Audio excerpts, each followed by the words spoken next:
कभी आपने इस बात पर विचार किया कि अच्छे लोग बुराई में क्यों पड़ जाते हैं?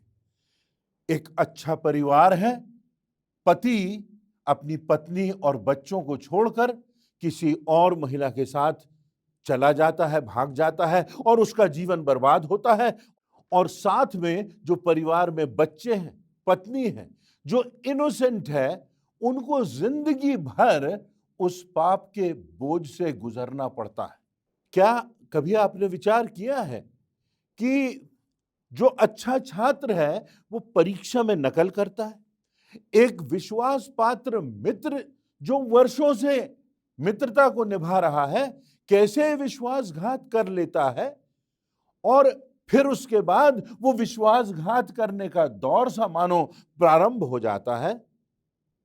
एक जिम्मेदार और कर्मठ व्यक्ति नशे का गुलाम हो जाता है।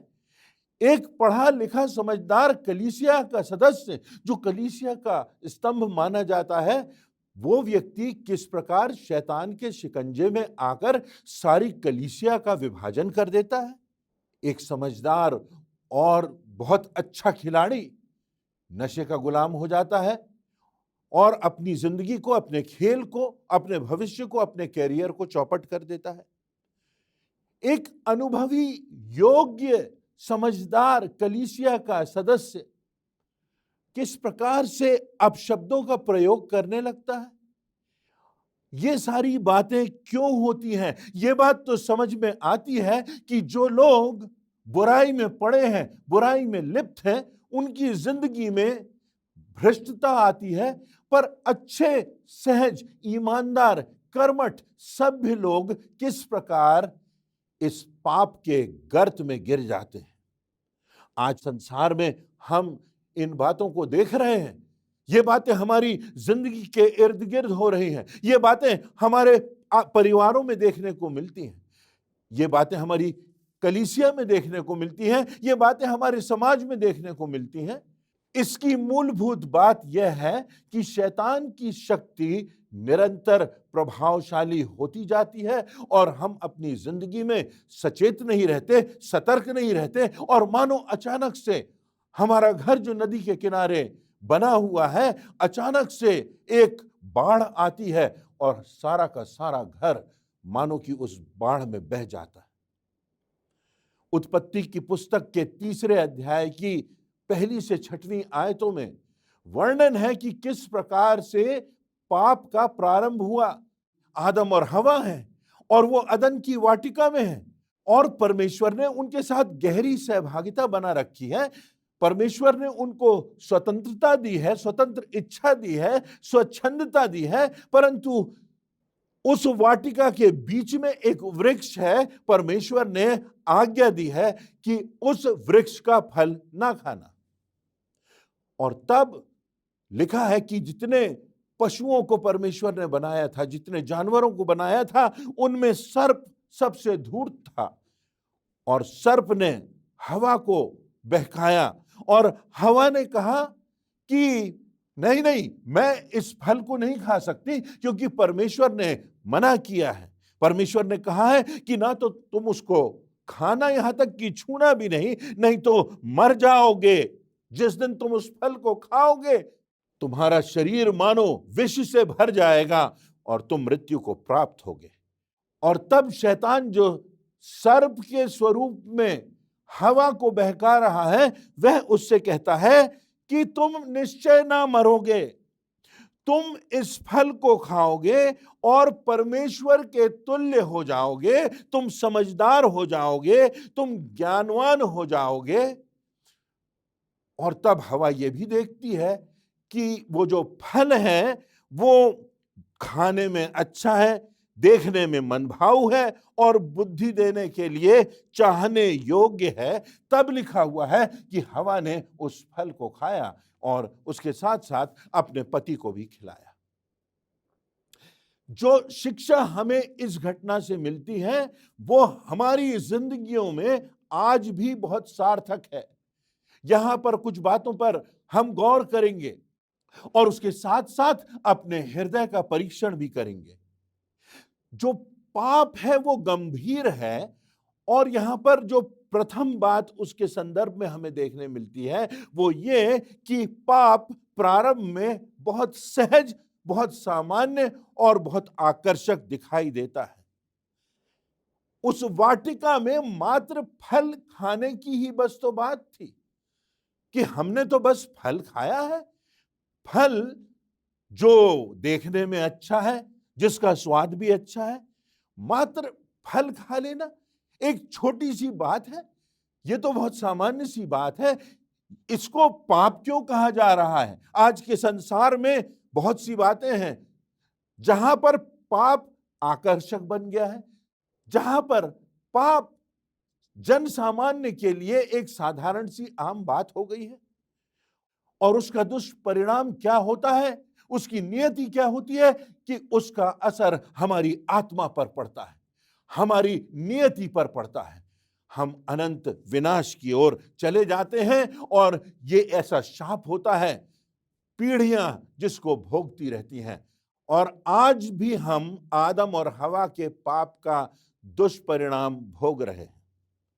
साउथ अफ्रीका के जंगलों में एक टाइसिंग फ्लाई होती है, एक छोटी सी मक्खी होती है, पर अगर वो मक्खी किसी को काट ले तो 2 मिनट के अंदर उस व्यक्ति की मृत्यु हो जाती है। एक छोटी सी मक्खी है, अगर आपके शरीर पर कहीं बैठ गई और उसने आपको डस लिया तो 120 सेकंड के अंदर आपकी मृत्यु हो जाती है।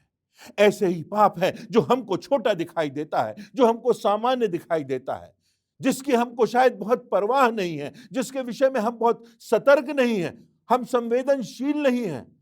और तब हम अपने आप को उस स्थिति में पाते हैं कि हमको तो पाप बड़ी सामान्य सी बात लगने लगती है। आज एक बहुत बड़ी समस्या जो कि संसार में पाई जाती है, न सिर्फ नौजवानों की अभी की पीढ़ी परंतु बुजुर्ग लोग भी, बड़े बड़े धार्मिक लोग भी इस बात से संघर्ष कर रहे हैं। और वो बात है अश्लील मूवीज के देखने की, पोर्नोग्राफी की। साइकोलॉजी टुडे के सर्वे के अनुसार टीनेजर्स में 72% जवान इसके शिकार हैं।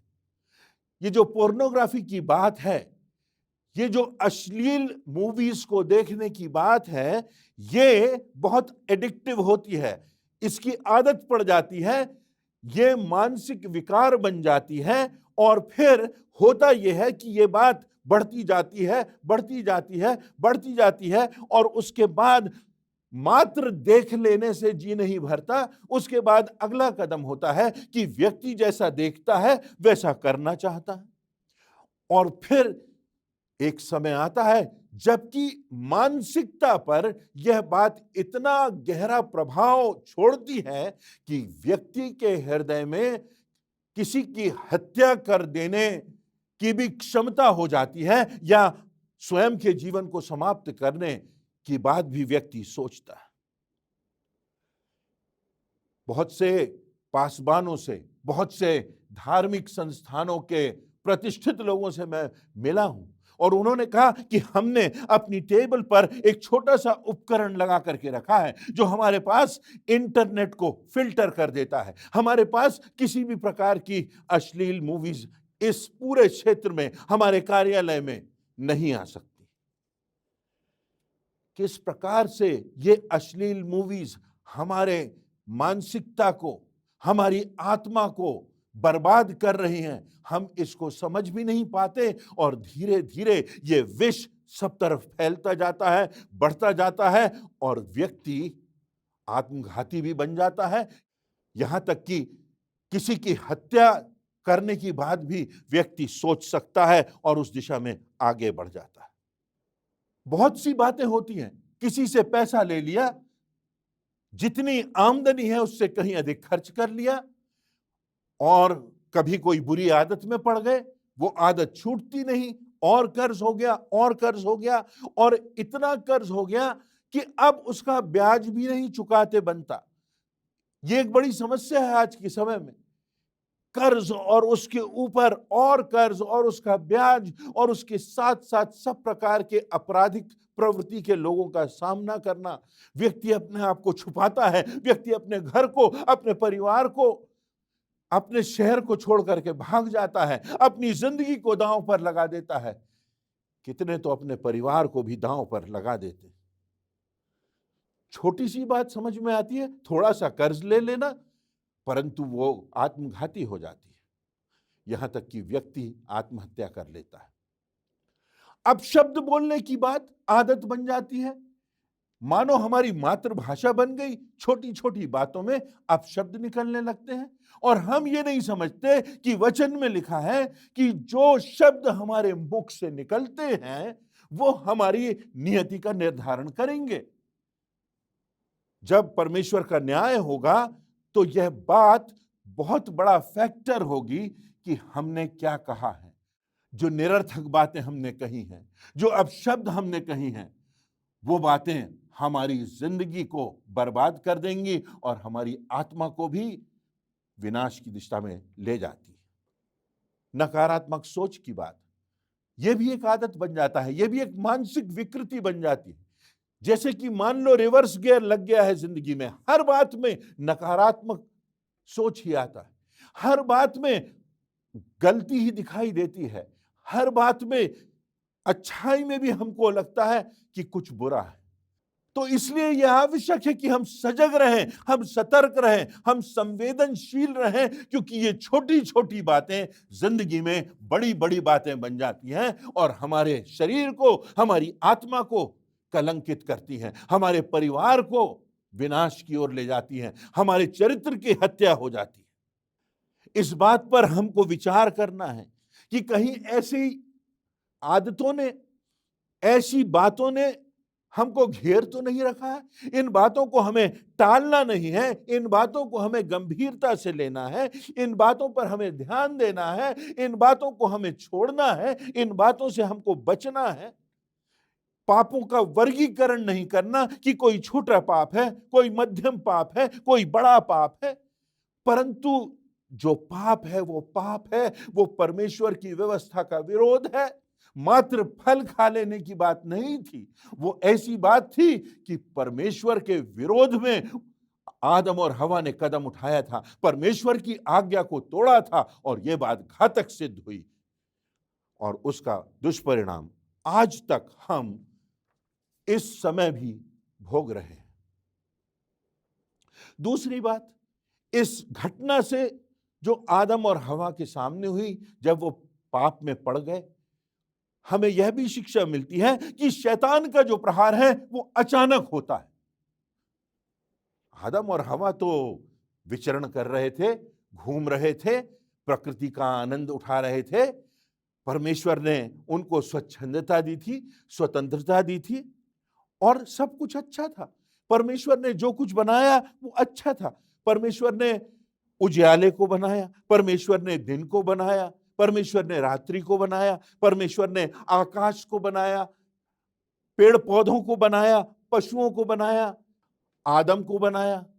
और तब उत्पत्ति के पहले अध्याय की 31वीं आयत में लिखा हुआ है, तब परमेश्वर ने जो कुछ बनाया था सबको देखा तो क्या देखा कि वह बहुत ही अच्छा है। और तब फिर सांझ हुई और छठवां दिन हो गया।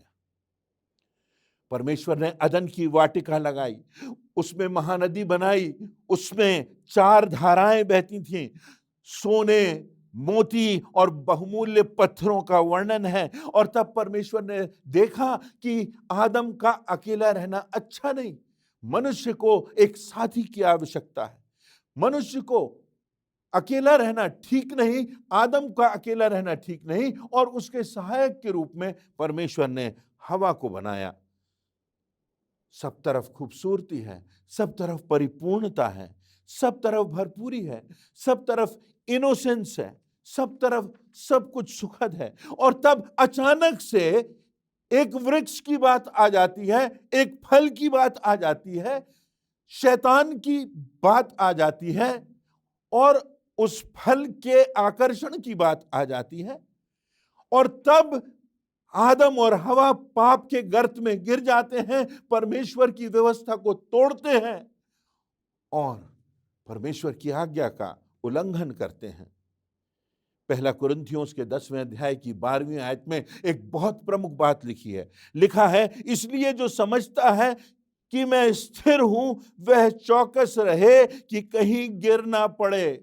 कितनी बार हम सोचते हैं, अरे हम तो बहुत परिपक्व हैं, हमारी तो इतनी उम्र है, अरे हम तो बहुत बड़े पद पर हैं, अरे हम तो धार्मिक अगुए हैं, अरे लोग हमको बड़े सम्मान की दृष्टि से देखते हैं, हम तो बड़े सम्मानजनक परिवार से हैं, हमारे पास तो सब प्रकार की आशीषें हैं। अगर हमने सोच लिया कि हम तो स्थिर हो गए, अब हमें सजग रहने की, संवेदनशील रहने की, सतर्क रहने की आवश्यकता नहीं, तो लिखा है कि वो चौकस हो जाए कि कहीं पाप में गिर ना पड़े। दाऊद राजा, बहुत बड़ा राजा, उसका राजपाट है, परमेश्वर की असीमित आशीषें हैं, सब कुछ है, शक्तिशाली सेना है, सारी भरपूरी है, महल है, खजाने भरे हुए हैं, और तब अचानक से कुदृष्टि पड़ती है एक स्त्री पर और तब वो पाप में गिर जाता है। नीति वचन उसका 24वां अध्याय और उसकी 22वीं आयत में लिखा हुआ है कि जब यहोवा का भय नहीं रह जाता, जब व्यक्ति गलत संगति में पड़ जाता है, तो तब क्या होता है, अचानक विपत्ति आ पड़ती है। अचानक विपत्ति आ पड़ती है। इस अचानक शब्द पर हम गौर करें। अचानक, अनएक्सपेक्टेडली, अनायास, जब हम सतर्क नहीं हैं, जब हम संवेदनशील नहीं हैं, हमने सोच लिया है कि हम तो स्थिर हो गए, हम तो परिपक्व हो गए, ऐसे समय में ये विपदा, ये परीक्षा, ये आत्मा के विनाश का समय आ जाता है और हम उसमें गिर जाते हैं। अचानक से वो अचानक हमारी जिंदगी में ना आए, इसलिए हमें परमेश्वर के वचन में दृढ़ होना चाहिए, इसलिए हमें प्रार्थना को प्राथमिकता देना चाहिए, इसलिए हमें परिपक्व लोगों से संगति रखना चाहिए, इसलिए हमें कलीसिया को मजबूत बनाना चाहिए, इसलिए हमें जागते रहना है, इसलिए हमें सतर्क रहना है, इसलिए हमें शारीरिक लालसाओं पर नियंत्रण रखना है, क्योंकि ऐसे ही समय में अचानक से शैतान का आक्रमण होता है। तीसरी शिक्षा जो इस आदम और हवा की घटना से हमको प्राप्त होती है, वो ये कि वचन की प्राथमिकता ना रहने पर शैतान सफल हो जाता है। जब हमारी जिंदगी में परमेश्वर का आदेश, परमेश्वर का वचन, परमेश्वर के निर्देश, परमेश्वर का रास्ता, परमेश्वर के द्वारा कहे गए जो बातें हैं, अगर वो हमारी जिंदगी में प्राथमिक नहीं है, तो शैतान सफल हो जाता है। उत्पत्ति के 3 अध्याय की पहली आयत में देखिए, वहां पर लिखा है, क्या सच है कि परमेश्वर ने कहा कि वाटिका के किसी वृक्ष का फल ना खाना? ये शैतान का झूठ है, ये शैतान का प्रश्न है। क्यों परमेश्वर नहीं चाहेगा कि तुम खुश हो? हमें तो खुश रहना है, खुश रहने के लिए हमें कुछ भी करना पड़े। जो बातें हमारे शरीर को आनंद देती हैं, उनमें हमें पड़ना है, उसके लिए हमें कुछ भी करना पड़े। If it feels good then do it. ये सोच हमारी जिंदगी को तबाह कर देता है, क्योंकि तब वचन की प्राथमिकता नहीं रह जाती। हमको लगता है कि अरे ये कैसे संभव है, परंतु परमेश्वर ने कुछ मापदंड स्थापित किए हैं, हम वहां नहीं हैं। हो सकता है कि हम उसमें अभी हमें बहुत आगे बढ़ना हो, परंतु हमको बढ़ते जाना है, हमको निरंतर प्रयास करते जाना है, हमको और आगे चलते जाना है परमेश्वर की निकटता में, उसकी समानता में। शैतान हमारे मन में डाल देता है ये बात। कैसे ये बात लिखी है, पवित्र बनो जैसे तुम्हारा स्वर्गीय पिता पवित्र है? ये कैसे संभव होगा? अपने दुश्मनों के लिए प्रार्थना करो, ये कैसे संभव होगा? भाई को कोई मूर्ख कह दे तो वो नरक के दंड के योग्य होगा, ये कैसे संभव हो सकता है? ये सारे प्रश्न शैतान की ओर से हमारे मन में आते हैं। कोई स्त्री पर कुदृष्टि डाल दे तो वो व्यभिचार के बराबर है, कोई दाहिने गाल पर मारे तो दूसरा भी फेर दे। ये सब कैसे संभव होगा? शैतान हमारे मन में ये प्रश्न चिन्ह खड़े कर देता है और उसके साथ साथ शैतान हमारे मन में यह प्रश्न भी जगा देता है कि क्या वास्तव में हमारा उद्धार हुआ है कि नहीं। उद्धार के प्रति भी वो हमारी शंका उत्पन्न कर देता है और तब हम भटक जाते हैं, तब हम डगमगाने लगते हैं और तब संसार के झूठ पर जो कुछ सुखद है वो करो, सारे रास्ते हैं वो एक ही मंजिल को जाते हैं। दुनिया कह रही है जो मन में आए वो करो, शरीर भिन्न है, आत्मा भिन्न है, वो तो सब अंत में स्वर्ग ही जाएंगे। इन सब झूठी बातों को शैतान विभिन्न माध्यमों से हमारे कानों तक, हमारे मस्तिष्क तक पहुंचाता है। पिछली बार कब ऐसा हुआ जब आपने वचन का अध्ययन किया? पिछली बार कब ऐसा हुआ जब आप अपने परिवार के साथ बैठ करके परमेश्वर से लौलीनता से प्रार्थना कर रहे थे? कब ऐसा हुआ जब आप अस्वस्थ हुए और आपने कलीसिया के प्राचीनों को, अगुओं को बुला करके कहा कि मेरे लिए प्रार्थना करो? पहला कुरिन्थियों उसका 6वां अध्याय उसकी 1 से 3 आयत में लिखा है, तुम में से किसको यह हियाव है कि जब दूसरे के साथ झगड़ा हो तो फैसले के लिए अधर्मियों के पास जाए और पवित्र लोगों के पास ना जाए? क्या तुम नहीं जानते कि पवित्र लोग जगत का न्याय करेंगे? सो जब तुम्हें जगत का न्याय करना है तो क्या तुम छोटे छोटे झगड़ों के निर्णय करने के योग्य नहीं?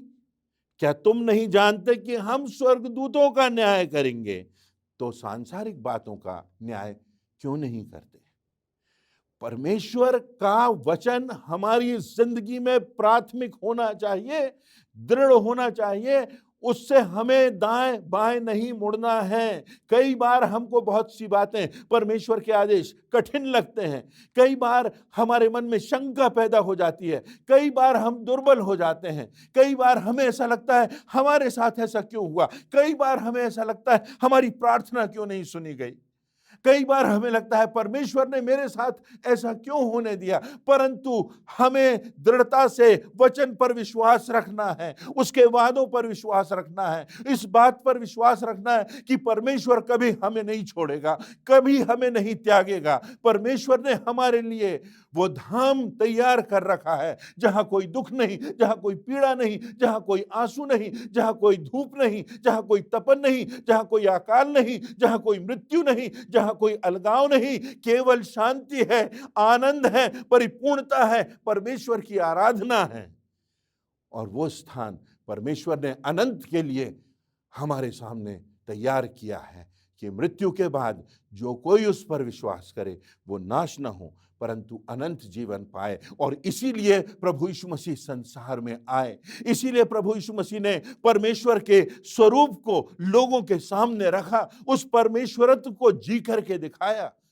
सब प्रकार के अपमान का, सब प्रकार के क्रोध का, सब प्रकार के लोगों के दुर्भावनाओं का शिकार, अन्याय का शिकार प्रभु यीशु मसीह कुचला गया, मारा गया, यहां तक कि उसकी हत्या कर दी गई।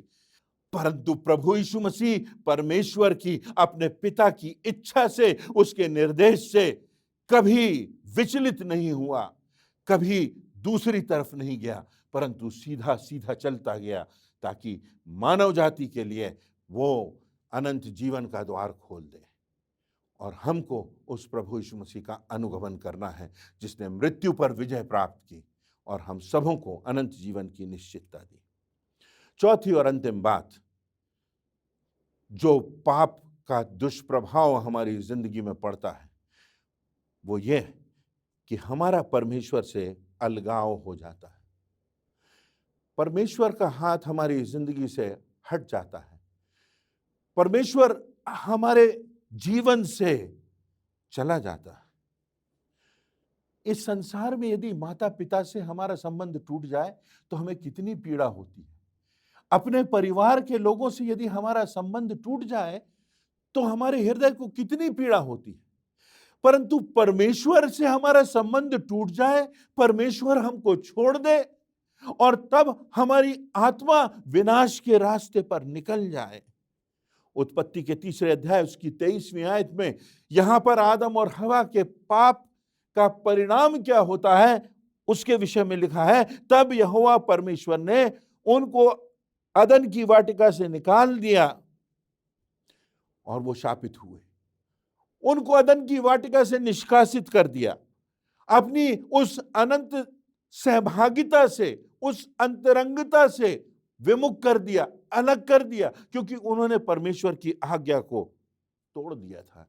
यशायाह नबी की पुस्तक उसका 59वां अध्याय चैप्टर 59 और उसकी 2री आयत में लिखा है, परंतु तुम्हारे अधर्म के कामों ने तुमको तुम्हारे परमेश्वर से अलग कर दिया है और तुम्हारे पापों के कारण उसका मुंह तुमसे ऐसा छिपा है कि वह तुम्हारी नहीं सुनता। हमारे अधर्म के कामों ने हमको परमेश्वर से दूर कर दिया है, इतना दूर कर दिया है कि हमारी याचना को भी परमेश्वर नहीं सुनता, क्योंकि हमने उसकी आज्ञाओं को तोड़ा है। जब उसने हमें पुकारा तो हमने ध्यान नहीं दिया, उसके वचनों के विरोध में हम गए हैं और हमने उस प्रभु यीशु मसीह के रक्त की बहुमूल्यता को नहीं समझा। और हमारे ही पापों के कारण, हमारे ही अधर्म के कामों के कारण, उन पापों में पड़े हुए, परमेश्वर की आज्ञा को निरंतर तोड़ते हुए हम परमेश्वर से इतनी दूर चले गए हैं कि अब वो परमेश्वर का साथ, पवित्र आत्मा की अगुवाई, प्रभु यीशु मसीह की आशीष हमारी जिंदगी में रह नहीं गई। परंतु अंतिम बात है, एक और चित्र सामने आता है, वो ये कि जब हम कहते हैं प्रभु यीशु मसीह का संदेश, तो हम कहते हैं सुसमाचार, इट्स अ गुड न्यूज, अच्छा समाचार।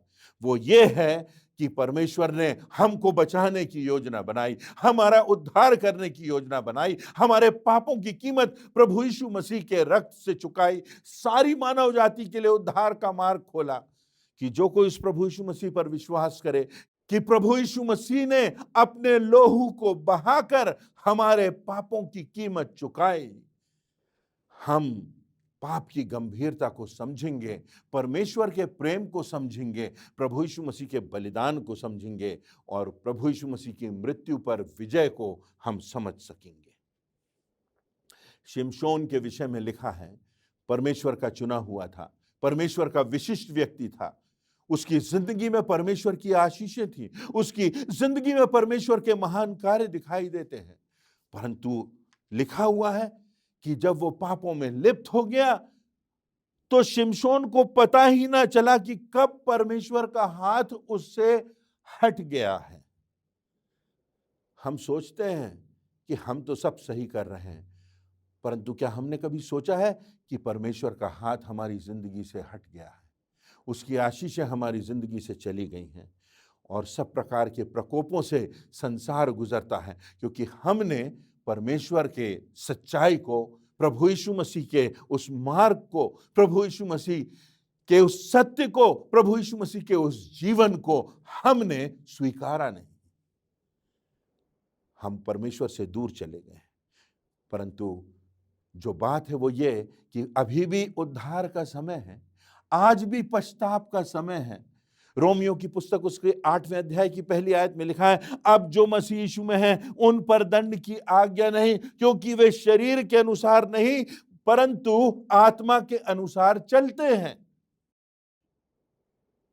प्रेरितों के काम उसका 2रा अध्याय उसकी 38वीं आयत में जब पतरस प्रचार कर रहा था और वो बता रहा था कि किस प्रकार वो लोग जो वहां खड़े थे उनमें से बहुतेरे प्रभु यीशु मसीह को क्रूस पर चढ़ाने में उनका भी हाथ था, वो भी उस हत्या में शामिल थे। तब लिखा हुआ है कि पतरस के वचन को सुनकर, प्रभु यीशु मसीह की मृत्यु और उसके पुनरुत्थान की बात को सुनकर जो लोग वहां शामिल थे उनके हृदय छिद गए और तब वो पतरस और प्रभु यीशु मसीह के चेलों से पूछने लगे, तो अब हम क्या करें? हमने पाप किया है, हमने निर्दोष का लहू बहाया है, हम उसकी हत्या में शामिल हैं, हमने अन्याय किया है, हमने उसके विरोध में आवाज उठाई है। तो पतरस ने उनसे कहा, मन फिराओ और तुम में से हर एक अपने अपने पापों की क्षमा के लिए यीशु मसीह के नाम का बपतिस्मा ले, तो तुम पवित्र आत्मा का दान पाओगे। वो पवित्र आत्मा का दान तब मिलेगा जब हम विनम्र होंगे, जब हम परमेश्वर की निकटता में आएंगे, पश्चाताप करेंगे, परमेश्वर के सत्य को स्वीकारेंगे और प्रभु यीशु मसीह जिस प्रकार मारा गया, दफनाया गया और फिर जी उठा, उसकी समानता में उसके नाम का बपतिस्मा लेंगे। पवित्र आत्मा का दान परमेश्वर की ओर से हमें मिलेगा और अनंत जीवन की निश्चितता हम सबों को प्राप्त होगी। किसी टीकाकार ने लिखा है, यदि संसार की प्राथमिक आवश्यकता तकनीकी होती तो परमेश्वर किसी वैज्ञानिक को भेजता। यदि संसार की प्राथमिक आवश्यकता ज्ञान अर्जित करना होती तो परमेश्वर किसी विद्वान को भेजता। यदि संसार की प्राथमिक आवश्यकता धन और संपदा प्राप्त करना होती तो परमेश्वर किसी अर्थशास्त्री को भेजता। यदि संसार की सबसे बड़ी आवश्यकता शारीरिक चंगाई प्राप्त करना होती तो परमेश्वर किसी चिकित्सक को भेजता। परंतु परमेश्वर ने उद्धारकर्ता भेजा है। एक उद्धारकर्ता जन्मा है जो तुम्हारे लिए है और यही मसीह प्रभु है। एक उद्धारकर्ता बनकर प्रभु यीशु मसीह आया है। आज भी प्रभु यीशु मसीह उद्धार देने में सक्षम है। आज भी प्रभु यीशु मसीह हमको बुला रहा है। यदि हम पश्चाताप करें, उसके वचनों को माने, उसके वचनों को प्राथमिकता दें और शरीर की और इस संसार की लालसाओं के अनुसार नहीं, परंतु परमेश्वर के वचन के अनुसार अपनी आत्मा में सजग होकर जिएं, तो अनंत जीवन हमको प्राप्त होगा और इस पाप की गुलामी से हम मुक्त हो पाएंगे और नया जन्म जैसा होता है, नया जीवन हमारा भी होगा और अनंत जीवन हमको प्राप्त होगा।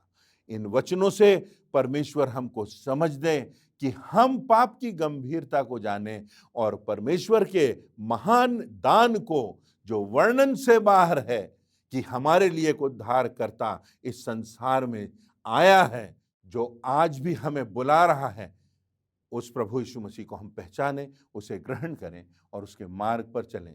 हम सभी अनंत जीवन को प्राप्त करें, यही परमेश्वर चाहता है। आइए हम इस दिशा में आगे बढ़ें और परमेश्वर की इच्छा को प्राथमिक जानते हुए हम परमेश्वर के वचनों को अपने हृदय में पहला स्थान दें। हमारा जीवन सफल होगा और इस जीवन के बाद हम अनंत जीवन को प्राप्त करेंगे।